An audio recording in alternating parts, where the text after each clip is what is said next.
આકૃતિ છે આપણે ભણે ચક્રવાતની છે, ચક્રવાત, અને આ આકૃતિ છે પ્રતિચક્રવાત, પ્રતિચક્રવાત. સમજો મિત્રો કે આકૃતિમાં શું ડિફરન્ટ છે અને આકૃતિમાં શું તકલીફ છે જોઈ લઈએ. તો આ જે છે મિત્રો એ વિશ્વમાં પ્રેશર વિન્ડ બેલ્ટ છે કે પવનો કેવી રીતના વાય છે.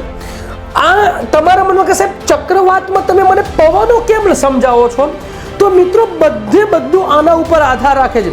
જો સરકારે અભ્યાસક્રમમાં પવનો નથી મૂક્યા, પરંતુ છોકરો પવનો નહીં સમજે તો ચક્રવાત નહીં આવડે, એમને બુદ્ધિ વાપરી છે, આ સમજવા જ પડે. હા, પણ આને ડેપ્થમાં કદાચ ન સમજીએ તો ચાલી શકે છે, મારું એવું માનવું છે.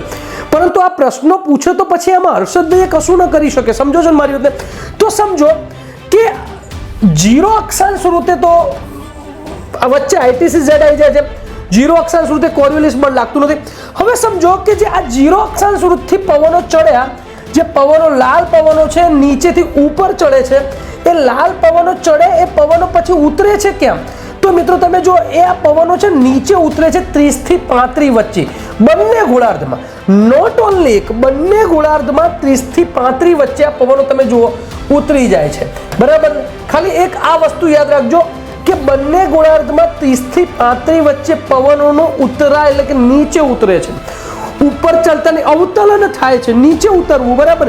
એવું ને એવું તમે જો કેન્દ્ર ઉપર, ધ્રુવ ઉપર છે ને અવતલન થાય છે. એટલે આ બે મારે તમને સમજાવવાનું છે, આ બે મારા માટે ઉપયોગી છે.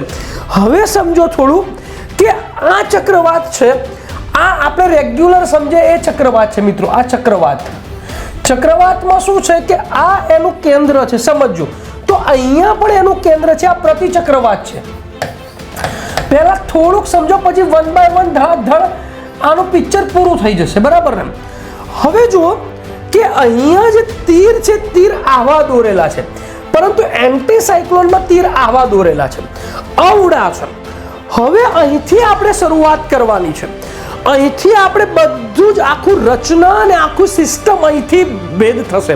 તો મિત્રો પહેલા તો આપણો મુદ્દો શું છે કે પ્રતિચક્રવાત એટલે શું? તો લખતા જજો મારી સાથે, પ્રતિચક્રવાત, ચક્રવાત એટલે શું?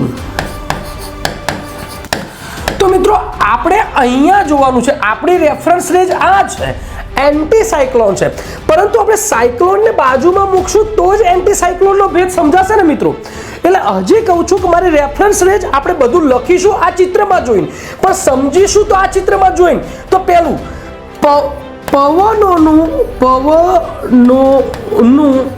એવું ચક્ર. હવે જુઓ, અહીંયા પણ પવનોનું ચક્ર હતું, અહીંયા પણ પવનનું ચક્ર, કે જેના કેન્દ્રમાં, સાંભળજો, કેન્દ્રમાં ભારે દબાણ હોય, ભારે દબાણ હોય, ઉચ્ચ દબાણ. જ્યારે પવનો નીચે આવે, પવનો નીચે ક્યારે આવે? તો જ્યારે ઉચ્ચ દબાણ હોય. એટલે હલકું દબાણ હોય તો પવનો હલકા થઈને ઉપર ચડે. આપણે સાયક્લોનમાં કેવી વ્યાખ્યા લખી હતી? પવનોનું એવું ચક્ર કે જેમાં કેન્દ્રમાં હલકું દબાણ હોય. પણ અહીંયા આપણે કેવું લખીએ છીએ? પવનોનું એવું ચક્ર કે જેના કેન્દ્રમાં ભારે દબાણ હોય અને કેન્દ્રથી પરિઘ તરફ જતા